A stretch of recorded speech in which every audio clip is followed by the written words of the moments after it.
इसे कहते हैं कसक और चाहत। ट्रेल चलने को ही थी कि अचानक कोई जाना पहचाना सा चेहरा जनरल बोगी में आ गया। मैं अकेली सफ़र पर थी, सब अजनबी चेहरे थे। स्लीपर का टिकट नहीं मिला तो जनरल डिब्बे ही बैठना पड़ा। मगर यहाँ ऐसे हालात में उस शख्स से मिलना ज़िंदगी के लिए एक संजीवनी के समान था। ज़िंदगी भी कमबख्त कभी कभी अजीब से मोड़ पर ले आती हैं, ऐसे हालातों से सामना करवा देती हैं जिसकी कल्पना तो क्या कभी ख्याल भी नहीं कर सकते। वो आया और मेरे पास ही खाली जगह पर बैठ गया।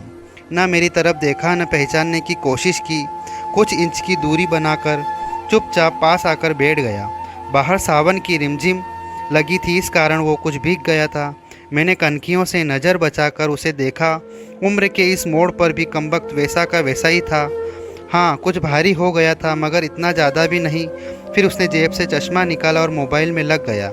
चश्मा देखकर मुझे कुछ आश्चर्य हुआ। उम्र का यही एक निशान उस पर नज़र आया था कि आंखों पर चश्मा चढ़ गया था। चेहरे पर और सर पे मैंने सफ़ेद बाल खोजने की कोशिश की मगर मुझे नहीं दिखे। मैंने जल्दी से सर पर साड़ी का पल्लू डाल लिया। बालों को डाई किए काफ़ी दिन हो गए थे, मुझे ज़्यादा तो नहीं थे सफ़ेद बाल मेरे सर पे, मगर इतने ज़रूर थे कि गौर से देखो तो नज़र आ जाए। मैं उठकर बाथरूम गई, हैंडबैग से फेस वॉश निकाला, चेहरे को ढंग से धोया, फिर शीशे में चेहरे को गौर से देखा। पसंद तो नहीं आया मगर अजीब सा मुंह बनाकर मैंने शीशा वापस बैग में डाला और वापस अपनी जगह पर आ गई। मगर वो साहब तो खिड़की की तरफ से मेरा बैग सरकाकर खुद खिड़की के पास बैठ गए थे। मुझे पूरी तरफ देखा भी नहीं, बस बिना देखे ही कहा सॉरी। भाग कर चढ़ा तो पसीना आ गया था, थोड़ा सूख जाए फिर अपनी जगह बैठ जाऊंगा। फिर वो अपने मोबाइल में लग गया। मेरी इच्छा जानने की कोशिश भी नहीं की। उसकी यही बात हमेशा मुझे बुरी लगती थी। फिर भी न जाने उसमें ऐसा क्या था कि आज तक मैंने उसे नहीं भुलाया। एक वो था कि 10 सालों में ही भूल गया। मैंने सोचा शायद अभी तक गौर नहीं किया, पहचान लेगा। थोड़ी मोटी हो गई हूँ शायद इसलिए नहीं पहचाना। मैं उदास हो गई। जिस शख्स को जीवन में कभी भूला ही नहीं पाई उसको मेरा चेहरा ही याद नहीं। माना कि औरतों और लड़कियों को ताड़ने की इसकी आदत नहीं मगर पहचानने भी नहीं। शादीशुदा है, मैं भी शादीशुदा हूँ, जानती थी इसके साथ रहना मुश्किल है। मगर इसका मतलब यह तो नहीं कि अपने ख्यालों को, अपने सपनों को जीना छोड़ दूँ। एक तमन्ना थी कि कुछ पल खुल के उसके साथ गुजारूँ। माहौल दोस्ताना ही है मगर हो तो सही। आज वही शख्स पास बैठा था जिसे स्कूल टाइम से मैंने दिल में बसा रखा था। सोशल मीडिया पर उसके सारे अकाउंट चोरी छिपे देखा करती थी। उसकी हर कविता, हर शायरी में खुद को खोजा करती थी। वह तो आज पहचान ही नहीं रहा था। माना कि हम लोगों में कभी प्यार की पिंगे नहीं चली, ना कभी इज़हार हुआ। हाँ, वो हमेशा मेरी केयर करता था और मैं उसकी केयर करती थी। कॉलेज छूटा तो मेरी शादी हो गई और वो फ़ौज में चला गया। फिर उसकी शादी हुई। जब भी मैं गांव गई उसकी सॉरी खबर ले आती थी। बस ऐसे ही ज़िंदगी गुजर गई। आधे घंटे से ऊपर हो गया। वो आराम से खिड़की के पास बैठा मोबाइल में लगा था। देखना तो दूर, चेहरा भी ऊपर नहीं किया। मैं कभी मोबाइल में देखती, कभी उसकी तरफ। सोशल मीडिया पर उसके अकाउंट खोलकर देखे, तस्वीर मिलाई, वही था, पक्का वही, कोई शक नहीं था। वैसे ही हम महिलाएं पहचानने में कभी भी धोखा नहीं खा सकती। 20 साल बाद भी सिर्फ आंखों में से पहचान ले। फिर और कुछ वक्त गुजरा, माहौल वैसा का वैसा था। मैं बस पहलू बदलती रही। फिर अचानक टीटी आ गया। सबसे टिकट पूछ रहा था। मैंने अपना टिकट दिखा दिया। उसने पूछा तो उसने कहा नहीं है। टीटी बोला फाइन लगेगा। वह बोला लगा दो। टीटी कहाँ का टिकट बनाऊँ? उसने जल्दी से जवाब नहीं दिया। मेरी तरफ देखने लगा। मैं कुछ समझी नहीं।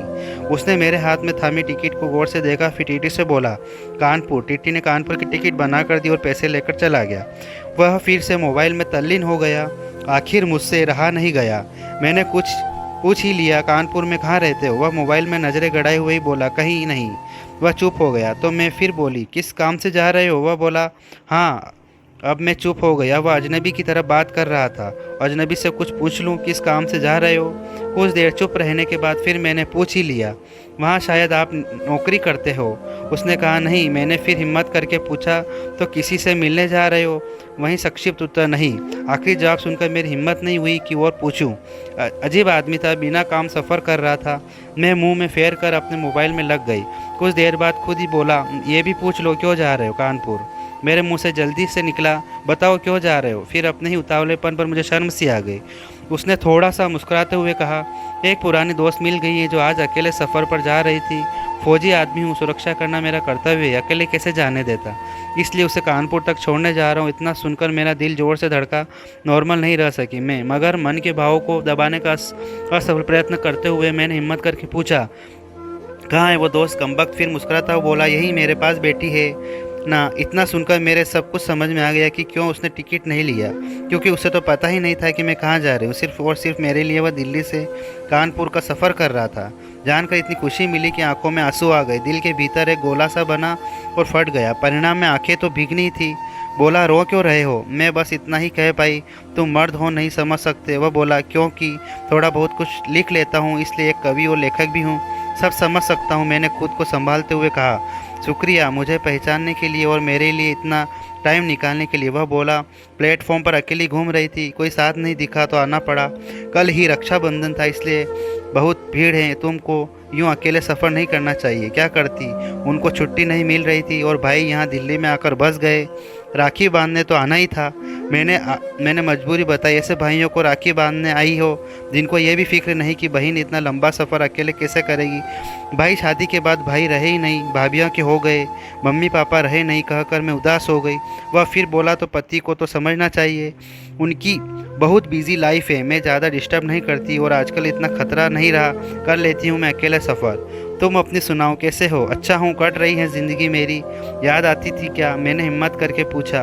वो चुप हो गया, कुछ नहीं बोला। तो मैं फिर बोली, सॉरी, यूं ही पूछ लिया। अब तो परिपक्व हो गए कह सकते हो। खोलकर हाथ में अपना शर्ट की बाजू की बटन खोलकर हाथ में पहना हुए तांबे का कड़ा दिखाया जो मैंने फ्रेंडशिप डे पर उसे दिया था। बोला, याद तो नहीं आती कमबख्त, ये तेरी याद दिला देता था। कड़ा देखकर दिल को बहुत सुकून मिला। मैं बोली, कभी संपर्क क्यों नहीं किया? वह बोला, डिस्टर्ब नहीं करना चाहता था, तुम्हारी अपनी ज़िंदगी और मेरी अपनी ज़िंदगी है। मैंने डरते डरते से पूछा, तुम्हें छू लूँ? वह बोला, पाप नहीं लगेगा? मैं बोली, नहीं, छूने से नहीं लगता। और फिर मैं कानपुर तक उसका हाथ पकड़कर बैठी रही। बहुत सी बातें हुई। ज़िंदगी का एक ऐसा यादगार दिन था जिसे आखिरी सांस तक नहीं भुला पाऊंगी। वह मुझे सुरक्षित घर छोड़कर गया, रुका नहीं, बाहर से ही चला गया। जम्मू थी उसकी ड्यूटी, चला गया। उसके बाद उससे कभी बात नहीं हुई, क्योंकि हम दोनों एक दूसरे के फ़ोन नंबर नहीं लिए। हालांकि हमारे बीच कभी भी नापाक कुछ भी नहीं हुआ।